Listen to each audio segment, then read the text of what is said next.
Continuez à envoyer votre CV, il est très utilisé par les recruteurs. Pour moi, le CV est loin d'être mort. Au contraire, il est extrêmement important puisque aujourd'hui, la lettre de motivation est de moins en moins regardée dans les entreprises. C'est important quand on postule de faire la démarche de se renseigner sur la culture d'entreprise, les codes, le langage que l'entreprise utilise pour pouvoir adapter son CV en fonction. Ne pas hésiter à utiliser des verbatims que l'entreprise utilise, voilà, bien se renseigner en amont parce que voilà, l'entreprise à laquelle vous postulez va y faire attention et c'est un moyen de se démarquer.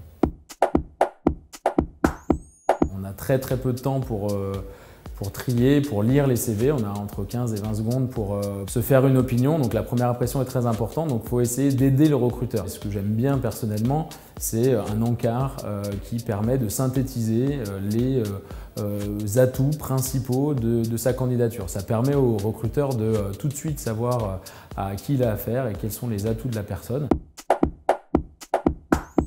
Un CV, c'est pas que des expériences professionnelles, c'est plein d'autres choses et vraiment j'invite les candidats à mettre en valeur toute leur personnalité. En fait, tous ces éléments-là vont permettre aux recruteurs de se forger une vision un peu plus fine de la personnalité du candidat et c'est des aspects qu'il ne faut absolument pas négliger. Il faut être très transparent et très honnête dans sa démarche. Quand on met en avant un logiciel ou une langue, il faut idéalement au maximum pouvoir montrer qu'on a des certifications, qu'on a passé un TOEIC, qu'on a travaillé déjà dans cette langue-là ou dans cet univers-là. À un moment donné ou à un autre, l'entreprise finira toujours par savoir ce sur quoi on a menti.